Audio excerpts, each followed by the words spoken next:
রাস্তায় নামতে চেয়েছিলেন, আমরা বলছি নামতে পারবেন সেজদা দেওয়ার জন্য, মিছিলের জন্য নয়, জনসভার জন্য নয়, উচ্ছ্বাস প্রকাশ করার জন্য নয়। ফাসাব্বিহ বিহামদি রাব্বিকা ওয়াস্তাগফিরু। আমরা আহ্বান জানিয়েছিলাম, আসুন সেই মওলার তরে আমরা শুকরিয়া আদায় করি, সেজদায় মাথা লুটাইয়ে পড়ে 2 রাকাত শুকরানা নামাজ আদায় করি, মন ভরে একটা রোজা রাখি, তৌফিক অনুযায়ী সাদকা করি। আল্লাহ যেন আমাদের এই সাদকা, আমাদের এই কুরবানিকে কবুল করেন। দেশে বিদেশে আমাদের ভাইরা আলহামদুলিল্লাহ তাই করেছে। আমরা এ পর্যন্ত একটা বড় মিটিং করি নাই, আজকেও সিরাজগঞ্জে কোনো জনসভার জন্য হাজিরা দিই নাই, একান্ত আপনজনদের সাথে দেখা করতে, কথা বলতে এসেছি। মন ভরে আপনাদেরকে দেখতে চেয়েছিলাম। আল্লাহ পাকের ইচ্ছা, আল্লাহ তাআলা আসমান থেকে বৃষ্টি নাজিল করেছেন, তারও খুবই প্রয়োজন ছিল। এই কয়েকদিন ধরে বাংলাদেশ পুড়ছিল, আল্লাহ তারা রহমত হিসাবে তার বৃষ্টি আমাদের উপর নাজিল করেছেন। আমরা আল্লাহ শুকরিয়া আদায় করি তার প্রতিটি নিয়ামতের জন্য। আমরা অনেক সময় নিয়ামত সাথে সাথে হয়তো বা বুঝি না, কিন্তু আল্লাহ তাআলা তার মধ্যেই আমাদের জন্য কল্যাণ রাখেন।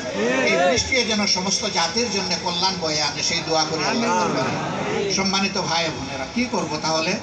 যাদের উপরে এত বেশি অত্যাচার করা হয়েছে, নির্যাতন করা হয়েছে, জুলুম করা হয়েছে, এখন কি ধরে ধরে জালিমদেরকে আমরা নিজ হাতে আইন তুলে নিয়ে তাদেরকে আমরা শায়েস্তা করব? আমরা তাহলে কি করব? আমরা মক্কা বিজয়ের পথ ধরে আমরা গিয়ে হাজির হব কাবার চত্বরে। আমি আপনাদের পক্ষ থেকে শুকরিয়া আদায় করার জন্য 5 দিনের সফরে খানায় কাবার সামনে গিয়ে হাজির হয়েছিলাম। আজকে আপনাদের এই ভাই রফিকুল ইসলাম খানও একজন সফর সঙ্গী ছিলেন। আমরা সেখানে গিয়ে চোখের পানি দিয়ে আল্লাহর দরবারে শুকরিয়া আদায় করেছি। আর কিছু দরখাস্ত এই জাতির জন্য আল্লাহর দরবারে রেখে এসেছি।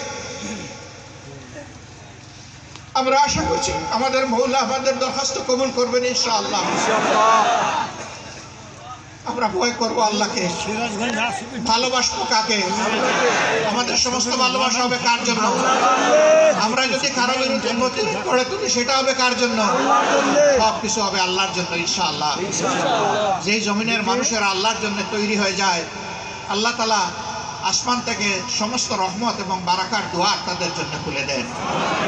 সেই পথ ধরেই আমি বলছিলাম, মক্কা বিজয় হয়েছিল, রাসূল করিম সাল্লাল্লাহু আলাইহি সাল্লাম কাবার চত্বরে হাজির, যাচ্ছেন সামনের দিকে, তার মাথা এতটাই বিনয়নত হয়ে গেল আল্লাহর দরবারে যে তার চিবুক, তার উটের কুচ স্পর্শ করে ফেলল।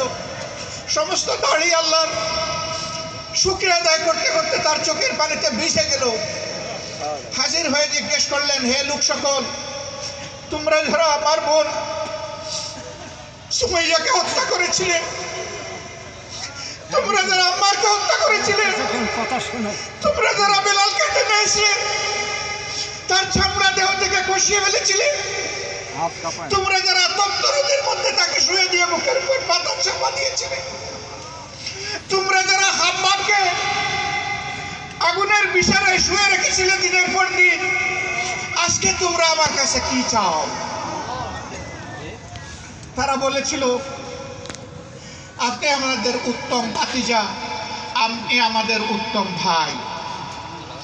তিনি বলেছিলেন, এই কথা দুটির উপহার হিসেবে আজ মাবুদের হারামের ভিতরে যারা আশ্রয় নেবে,